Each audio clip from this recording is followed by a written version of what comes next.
Hilchos Shechitah Perek Asiri, the laws of ritual slaughter, chapter 10. Today we conclude the list of the 8 categories of treifa, of mortal wounds that if an animal gets one of them, it cannot live for more than 12 months, and hence, even if you slaughter it properly, in a fully kosher way, its meat is forbidden to be consumed. The name of this last category is shvura. Shvura literally means broken, and as we're going to see, it's a reference primarily to breakage in the ribs or other of the animal's bones. Together with that, at the end of the chapter, we're going to actually get a review summary of every single type of mortal wound that we've learned about in the last couple of chapters since chapter 5. So, here we go. Halacha Aleph Shvura Ketzad. What is implied? What does it look like that an animal is broken? Hu shenishtabru roiv tzaleseha.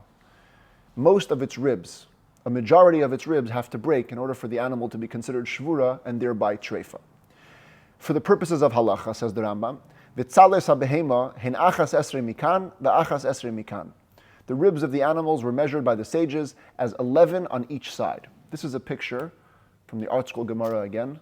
I'm fully indebted to them for all the tremendous illustrations they've supplied for me over the past couple of days.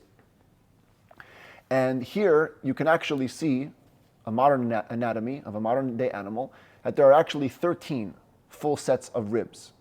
The animal's rib cage, which comes out of the spinal cord, as we'll talk about soon, there are 2 sets of 13 ribs. And the commentaries note this, already the earlier commentaries note this, and they discuss which 11 is the Rambam referencing here. There are some that say that it begins at number 3, what we call number 3 today. The 11 go from here to 13. There are others that say that it begins by 2 and goes until 12. And there are still others that say that it's from 1 to 11, and the last 2 are not considered part of the count. But there are certain, of this rib cage here, the sages spoke of 11 ribs, 11 on each side. Nishtabru sheish mikan v'sheish mikan. So now how do we define majority? Says the Rambam, if 6 of these 11 broke on both sides, or achas esrei mikan ve'achas mikan, or all of the 11 broke on one side, and 1 broke on the other side, 11 plus 11 is 22. Once you cross the threshold of 12, you're already in the majority, so if you have 11 on this side, and 1 on that side, or 6 and 6, or any other combination where a breakage of 12 ribs is reached, says the Rambam treifa. That's considered the animal has broken the majority of its ribs, and it's treif. V'hu, says the Rambam, however, of the ribs, where does the breakage have to happen? That's provided shenishberu mechetzion shel mul hashedra. They have to break on the half closer to the spinal cord. The ribs are quite long, so if we were to draw an imaginary line from about here, going across the ribs, dividing them in half, it's the upper half that needs to be broken. If a breakage only happens on the bottom half, that doesn't constitute a breakage. So 12 of the ribs have to be broken on the top half of the ribs. Says the Rambam Halacha Beis, Nishberu sheish mikan, v'sheish mikan.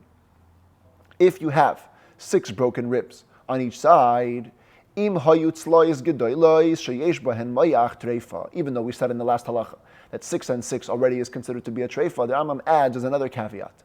It has to be the larger ribs that have in them marrow. V'im lav, if it's not those ribs, afal pisha hein roiv, v'afal pisha nishberu kalape ashedra, even though they are the majority, and even though they broke on the top half closer to the spine, muteres, the animal is permitted. Here some commentaries find allusion that the Rambam is alluding to the fact that he knew that there were more than 11 ribs. In other words, the 11 ribs are the ones which the Talmud calls the ribs that have marrow. And therefore only those ones can qualify for the 6 and 6 majority to make them considered broken. If the other 2 ribs, which is in doubt which ones are not counted here, but whichever of the 2 are the ones that are not counted, those are considered to be ribs that don't have marrow, lesser quality ribs, so to speak, and therefore if they break, they don't contribute to the count of creating a majority of the animal's ribs being broken. Similarly, not only if the ribs were broken, but also if the ribs were dislocated. Here you can see a picture of a top view of the animal, and you can see how the spinal cord is lined with vertebrae, which are a series of bones, and every rib on the rib cage is depressed into one of the vertebrae. Or more specifically, if you want to get exact, it's really depressed into a hole between the vertebrae. But the point is, every rib on each side is attached to one of the vertebrae in the center. So the Rambam says, if a majority of the ribs were dislocated at the top point from their connection in the vertebrae, treifa, the animal is treif. V'im nekra, afilu tzela achas, v'chatzi chulyasa ima, shahatzela tekua ba. If even one rib is dislocated, but not it was dislocated fully from the vertebrae, it was dislocated and it pulled along part of the vertebrae that it's attached to. So now you have not just the rib being dislocated, but part of the vertebrae bone actually being dislocated. Then you don't need a majority. Even one rib with part of its vertebrae dislocated, harezu treifa. That makes the entire animal treif. So we now have a couple of cases. We have a majority of the ribs are broken, a majority of the ribs are dislodged, and even one rib dislodged with its vertebra. Similarly, if one full vertebrae, which is supposed to be holding two ribs, if that gets dislocated, even if it's one of the vertebrae, under the flanks, which have no ribs coming out, these ones over here, there are bony protrusions coming out of them, but not full ribs. The rib cage ends over here, at this line. But even if these further vertebrae were dislocated, as I spoke to you yesterday about this, maybe I'll just show the picture again. The spinal cord is divided into a number of different sections of vertebrae. You have the cervical vertebrae by the neck, the thoracic vertebrae that go on top of the rib cage. That's the ones that I'm almost basically talking about. And these ones that he's referring to now are called the lumbar vertebrae. They're vertebrae which don't have any full ribs coming out of them. But even those qualify for this category of treifa. And if one of the vertebrae was pulled out fully, then harezu treifa, as the Rambam concludes, this animal is treif. That's as far as the ribs go. Now the Rambam says, Halacha Gimel, behema shenishmat hayerech shala me'ikare. If you have an animal whose thigh bone was pulled out of its socket, v'yatsa min hakaf shalai, it left the ball socket that's holding it. You can look at this picture here. This is the full animal's leg. We can see it has the hoof. Then you have the metatarsus, the lower joint called the tarsus, the bone here called the tibia. It's the upper joint. And then you have what's called the femur, or the yarech, the thigh bone.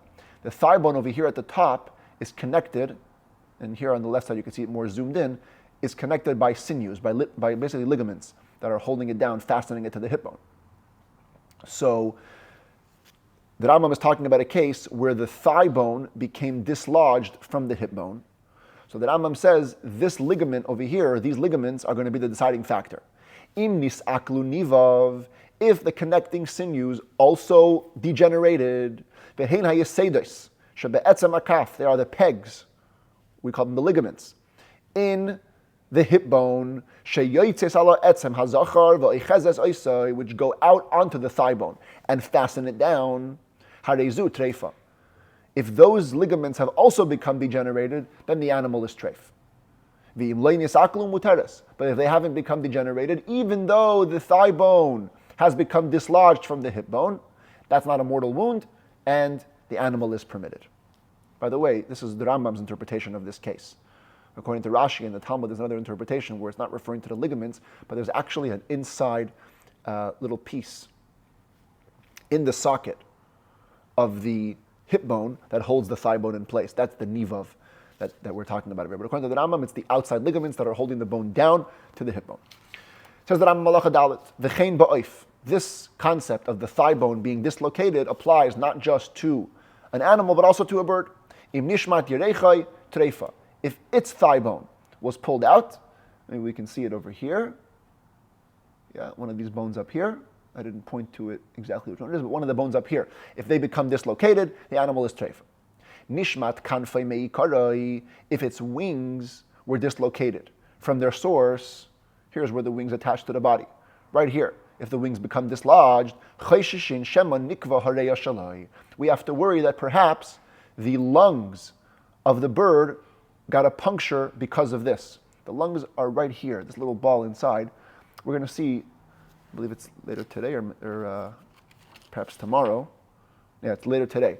That the bird's lungs don't operate in the exact same way as an animal's lungs do. In the animal's lungs, the air is actually carried into the lungs, and that's where it stays. In a bird, the air flows through the lungs into a number of air sacs. I'll show you a picture later that spread further out along the animal. along the bird.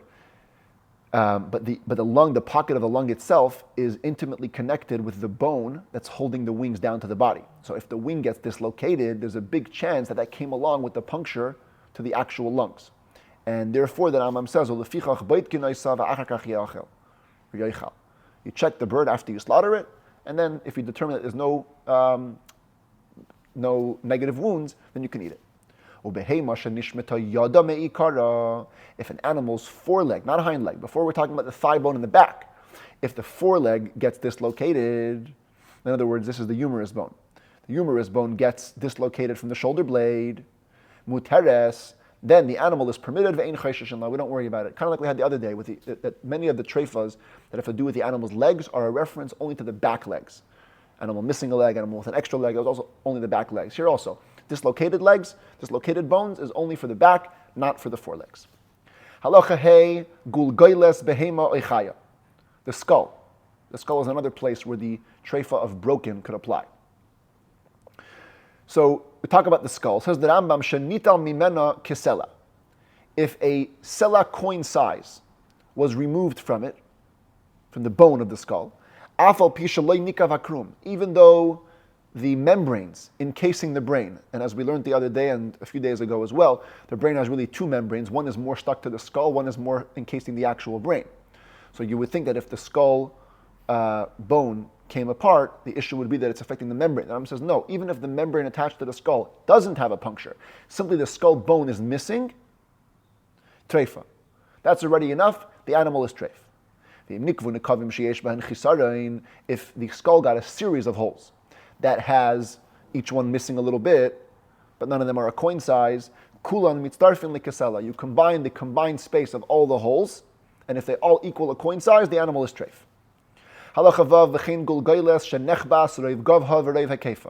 Similarly, if a skull was punched in, crushed, at most of its height and most of its circumference, most of its height means from the top down to where the eyes are.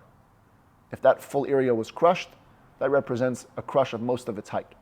And most of its circumference is kind of debated by the commentaries what amount this is. Either it means you draw a line at the eyes around the skull, or you draw a line that goes from the eyes to the horns, to the other horn, and back to the other eye.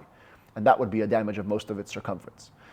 The Rambam rules that it has to have both broken, both at most of its height and most of its circumference, and then treifa, the animal is treif. Again, even though the membrane encasing the brain is complete, nothing is lacking from it, it doesn't matter. The breakage here puts it in the category of shavura, of broken, and therefore treif. If it only got crushed at most of its height, but most of its circumference is still there, or most of its circumference was crushed in, but not most of its height, this is a question in the Talmud left unresolved, and the Rambam rules. Therefore, it's in doubt whether it's a treifa. We're going to have tomorrow the laws of how we treat a doubtful treifa. So the Rambam says, it seems to me that we actually forbid it. Now, this is not a novelty. The Rambam writes, it seems to me, he's like saying something new. But whenever we're in doubt about something biblical, we always go stringent. So why does the Rambam have to write that in this case, if either one got crushed in but not the other one, only at most of its height but not most of its circumference, or most of its circumference but not most of its height, why write that you're forbidding it? Of course you're going to forbid it. Out of doubt, we always forbid it. Because Mishneh explains that in the Talmud, when the question is left unresolved, there's room to understand the Talmud as meaning that we're even unresolved about which scenario is the unresolved scenario. In other words, the Rambam mentions two scenarios. Most of the circumference was crushed, but not most of the height. Most of the height was crushed, but not most of the circumference. And the Rambam makes it sound like in both cases, the question in the Talmud was left unresolved. A simple, straightforward reading of the Talmud could suggest, one might think, that only one of the cases is in doubt, and one of the cases is actually fully permitted. Therefore, the Rambam lets us know clearly, listen, no, they're both in doubt, and they're both in doubt to the point that we forbid them both. In both scenarios, most of the circumference is crushed, but not most of the height. Most of the height is crushed, but not most of the circumference. In both cases, it's forbidden. Halacha zayin oif shel mayim. This is a special treifa, wound, that applies only to birds, aquatic birds. Kagan avazim, like geese. Im nikav etzem gulgaltai, if its skull bone was punctured Afal pishalei nikav krum shel mayach, even though the membrane encasing the brain didn't get a hole, treifa, this already makes the bird treif. B'pnei shakrum hayrach, because its membrane is very soft, and that could lead to ultimately puncturing that membrane as well. So we declare it treifa at this point already once the skull bone has been punctured. Oif hayabasha, a land bird, shehikatu chulda al reisha, that was struck by a weasel on its head. Oisha nigaf be'even be'etz, or crashed into a stone or a piece of wood. Maniach yodei betzad hanekev v'noyetz. What you do is, basically as a result of this wound, either the weasel or the crash, it got a hole in its head. So how do you test if it got to the brain? It says the Rambam, you must place your hand, apply some pressure near the hole, and press in. Or go the other way, put your finger in its mouth and push upwards. If that pressure will force the brain matter out of the hole, then you can know for certain that the membrane was punctured, and therefore the bird is treif. But if not, even when you apply pressure, nothing comes out the hole, mutter, that means the membrane hasn't been punctured, and this, even though it's a crash or a big strike, it's permitted. It's only with the aquatic birds that the simple hole in the skull bone already declares it treifa.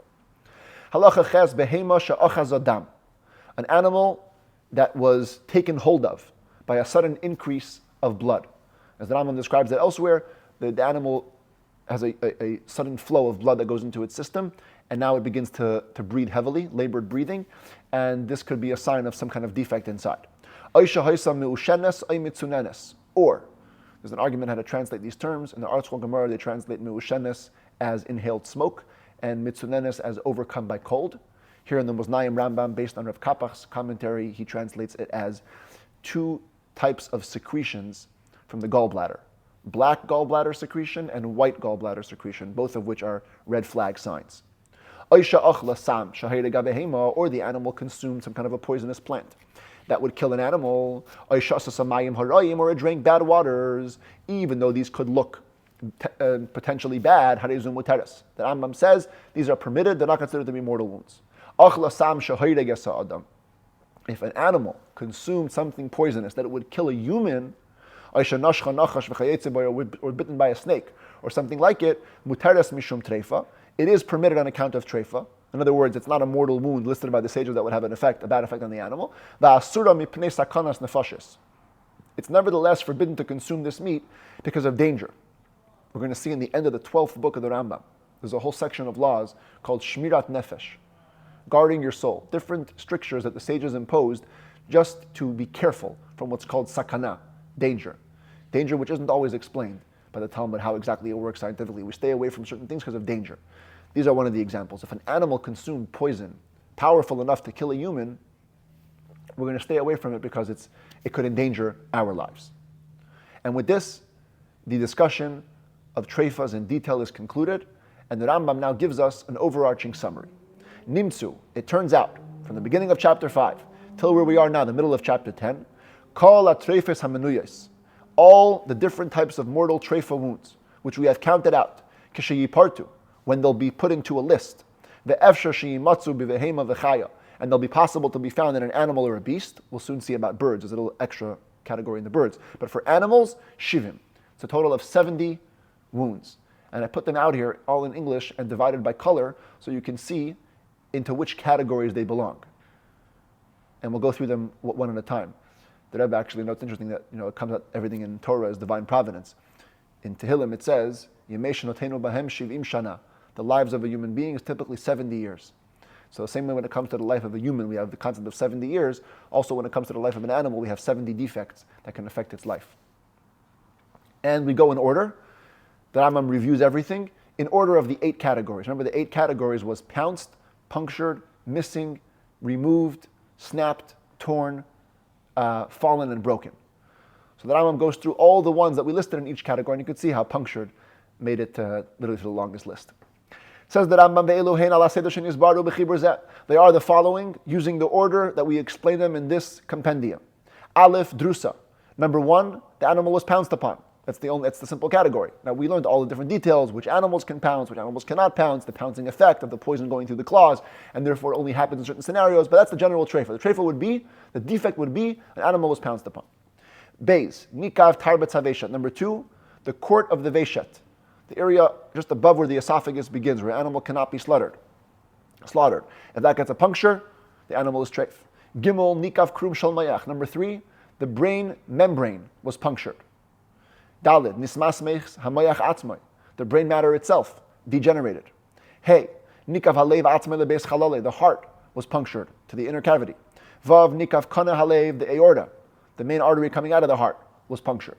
Zayin nikva hamara, the gallbladder got a hole. Ches nikvu knei kaved, if the tubes in the liver got a hole, and I'm explaining them as the tubes inside the liver, as we learned in chapter 6 when I explained it there, although some commentaries refer this to the vena cava, the main artery that carries blood to the liver.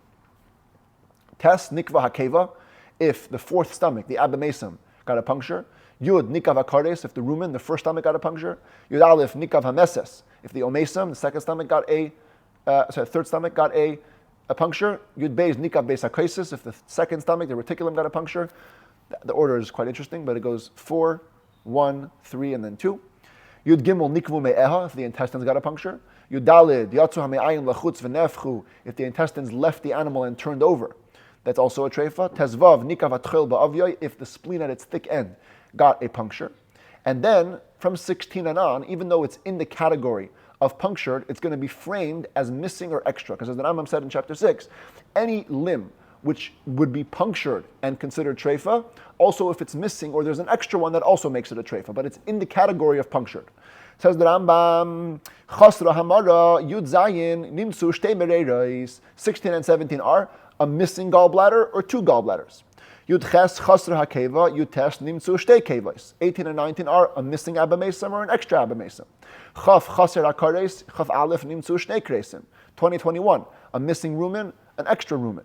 Chav Beis Chaser Hameses, Chav Gimel Nimtzu Shnei Mesasim. 22-23, missing a mesam, extra mesam. Chav Dalid Chaser Beis Hakaises, Chav Hey Nimtzu Shnei Bate Hakaises. 24-25, a missing reticulum, an added reticulum, second stomach. Chavav Chaser Echad Ben Hame'ayim, Chav Zayin Nimtzu Shnei Me'ayim. 26-27, a missing intestine or an extra intestine. Now an extra intestine has to mean, as the Rambam explained it, that it doesn't just branch off to nowhere. It either has to branch off and reconnect to the system, or it's a fully extra system of intestines going side by side, parallel, from the beginning of the duodenum, where the intestines begin, to the rectum, all the way to the end. Chavches nikva hareya, the lungs got a puncture. There was a whole chapter on lungs, but it's still part of the category of puncture. Chavtes nikav hakana lemata b'makam shenarei l'shchita, the trachea, at the point where it begins to enter the lungs, at a point where you can no longer slaughter it. If it gets a hole, that's also treifa. Lamed nikav simpay misimpay nereya afilu lechaveira, if one of the bronchi of the lungs got a hole, even if it opens up into another tube, doesn't matter, it's a treifa. Lamed aleph neta makim nereya, if one of the areas, one of the masses of the lungs is clogged. Lamed beis 32, nimak simpay misimpay nereya, if one of the bronchi degenerated, didn't get a hole, just simply dissolved. Lamed Gimel nimtzu alecha strucha bareya. Lamed Daled nimtzu b'mayim struchim. Lamed Hey nimtzu b'mayim achurin afal pishalei yisrichu. 33, 34, 35 are either putrid pus in the lungs, putrid water in the lungs, or murky water, even if they're not putrid, in the lungs. Lamed Vav nismas misahareya. 36, the lungs degenerated. As the Rambam explained it, it looks whole, but when you pick it up, it just comes apart in your hand. Lamed Zayin, Ishtanu Mareha, if the lungs were discolored. Lamed Ches 38, Nepach Haveshed B'marav, if the esophagus switched its look. As the Rambam explained this to mean that the esophagus has 2 layers, a red outer one and an inner whiter one. If they're exchanged, now the outer one is white, the inner one is red, that's treif. Lamed Tes, we now turn at 39, we move to the next category of missing. Missing animals that were missing certain limbs naturally. Begin with Chasra Hareya Miminyan Ha'unais. If there was missing cranial lobe, remember in the lungs there was the 2 caudal lobes, the main ones, then on top there was the 3 and the 2 of the smaller lobes. If it was missing any of the proper number of lobes, disqualified. Mem nischalfu ha'unois, if the lobes were inverted, instead of being 3 on the right, 2 on the left, it was 3 on the left, 2 on the right. Mem aleph haisiru ha'unois migaba, if there was an extra lobe on the dorsal, the back side of the lungs, because on the inner side it's okay, as long as it looks like it's part of the line of lobes. But if it's extra on the back, that's a problem. If one lobe got attached to the other, not in the right order, say there's 3 on the right, so number 1 and 3 got attached, instead of if it was 1 and 2 or 2 and 3, that's okay. But 1 and 3, that's going to make, they're going to pull apart and you're going to reveal the hole, as the Rambam explained, and that's a problem. Mem gimel nimtza ahareya b'lei chito chaznayin. If the whole lung is one big mass, there's no lobes. It wasn't cut into lobes. Mem dalid chaser mikzas hareya, if part of the actual main lobe of the lung is missing. Mem hey yavish mikzas gufa, 45, if part of the main lobes of the lungs were dried up. Mem vav nimtza hareya nefucha vaimedes, a swollen lung is a treifa. Mem zayin samka hareya mipachad adam, if the lungs were shriveled because of a fear imposed by a human, not a natural phenomenon. Mem ches chasar haregel bein mitchilas briyase bein shenechtach, 48, missing a hind leg, whether it was naturally created such or it was cut off later. Memtes, regel, an extra hind leg, is also a treifa. And now we move on to the fourth category of nitula, removed manually, things that were removed. Nitla tzemes hagidim, if the juncture of the sinews, those three tendons that come up from the hoof to the back, as we described them the other day, if they are removed. Nun aleph nitla hakaved, if the liver is removed. Nun beis nitla lechia elgin, if the upper jaw is removed. Nun gimel kulya shehiktina b'yaiser, if a kidney got super small, a miniature kidney. Nun daled kulya shalaksa, a diseased kidney. Nun hey kulya shenimtza balecha, a kidney with pus inside of it that doesn't belong there. Nun vav kulya shenimtzu b'mayim achurim, murky water in the kidney. Afal pisha einon sruchin, even if they aren't putrid. And nun zayin kulya shenimtzu b'mayim sruchim, putrid water in the kidney. That concludes the category of netula, of removed things. Nun ches, we move to the snapped section, which we learned about yesterday. Nifsak chut hashedra, the spinal cord was snapped. Nun tes nimrach maya chut hashedra v'nismasmes.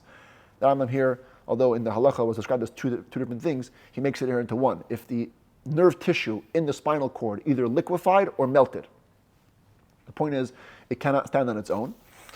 Samach nikra reva basar achayfes Shacharis, if most of the meat was torn into, the one that covers the paunch at the back of the animal, on the underside. Samach aleph niglad ha'or sha'aleh, the animal's skin was flayed. Samach beis would turn now to the other category. I actually realized that 60 and 61 are a separate category. Krua, torn, and now 62 is the nefula, the fallen category. Nisraskoi vareha min nefila, if its limbs were crushed, inner organs were crushed from a fall. Samach gimel nidaldalu hasimanin, if the two pipes, windpipe and food pipe, were dislodged. Samach dalid is the final category which we began to learn in the beginning of today's chapter. If most of its ribs were broken, samach hey nekru reif tzaleseha, if most of its ribs were dislodged, samach vav nekra tzela achas bichul yasa, if even one rib was dislodged with the vertebrae that it's attached to, samach zayin nekra chulya achas, if one full vertebrae was dislodged, samach ches nishmat hayadech meikare, if the thigh bone was pulled out from the hip bone, samach tes chasra gulgailes kesela, if the skull is missing a coin size amount, ayin nechbas reva gulgailes v'nisreitzets, if most of the skull was crushed in at its circumference and at its height, that is a treifa. And that covers the 70 different types of mortal wounds. Yud elu hashivim chalayim. These 70 sicknesses, which forbid an animal or a beast to be eaten on account of it being a treifa, we already explained each one and the laws.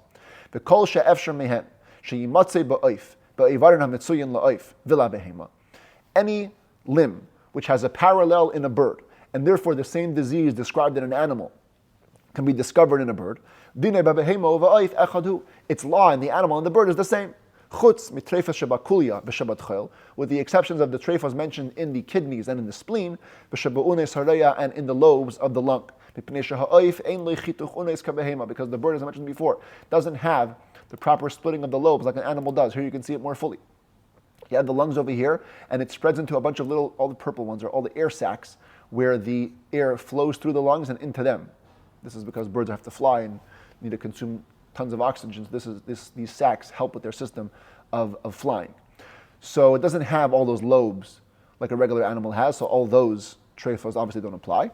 And even if you do find a bird with lobes in its lungs, it doesn't have a clear number that we should be able to define and say, 3 here, 2 there, and if it's missing or inverted, we can't apply those standards because we don't have a standard number for lobes in a bird's lungs. In addition, the spleen of a bird is round like a grape. It is not like the spleen of an animal, which is long like a tongue, thick at one end, thin on the other. Therefore, it doesn't have those differentiating standards like we had with the spleen of an animal. The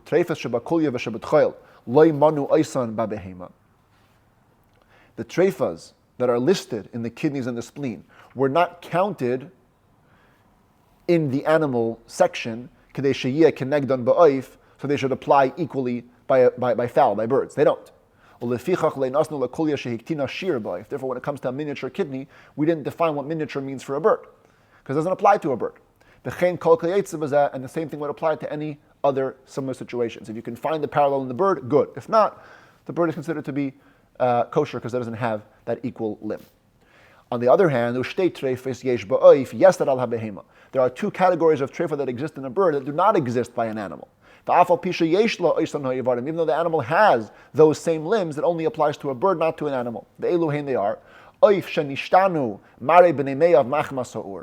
the intestines of the bird change color because it fell into a fire, and the aquatic bird who got a hole in the skull bone surrounding the brain, we said that automatically because the membrane of the bird's brain is so soft, that puncture is considered to be fatal, and it's a treifa. Halacha Yud Beis says the Rambam fascinating. We do not have the authority to add to this list of mortal wounds at all.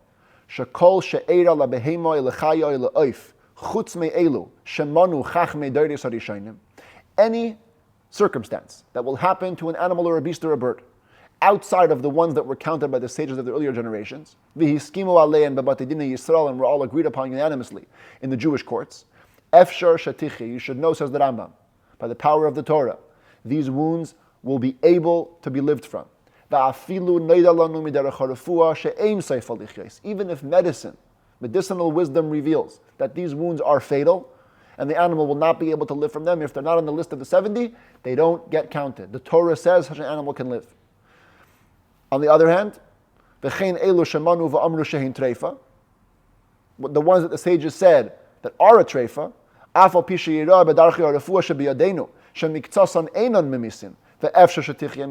even though it seems from medicinal practice in our hands that some of them are not fatal wounds, and you could live in this way, all you have is the ones that the sages counted. Shenemar, as it says, Al pi ha-Torah asher yarucha.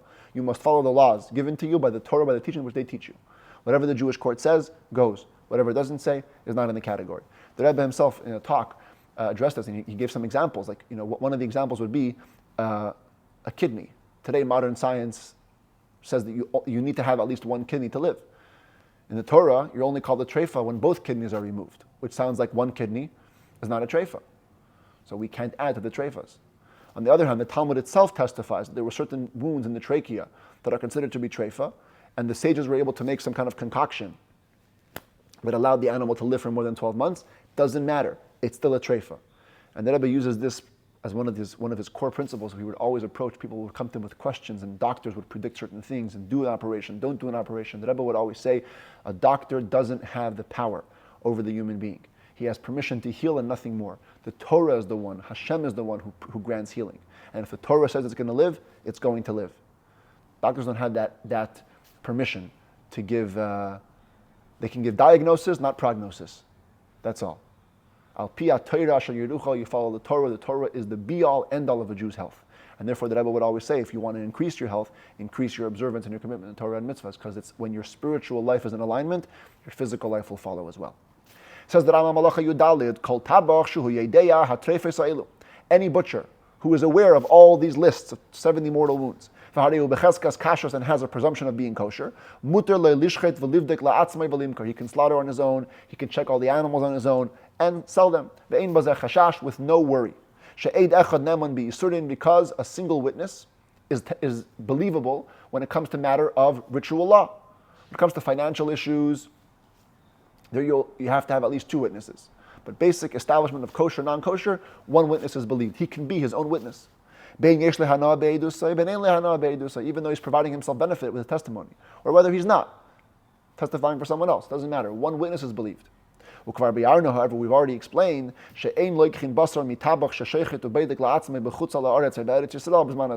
that nowadays, we don't just buy meat from any butcher who slaughters and checks on his own in Israel or in the diaspora, unless he was a well-known expert. And even the expert, if one time a treif animal is revealed to have come out from under his authority, we put him into excommunication, and we fire him. And we never put him back, we never reinstate him till he moves to a place where nobody knows him, and returns a lost object, where it's an important object and he could have made some money off it, but he still returns it. Or he declares something of his own, a treifa, even where it causes him a substantial financial loss. Then we see he's done tshuva, then we see he can revert back to his kosher status, and we can believe him again to be a seller, an individual retail seller of kosher meat.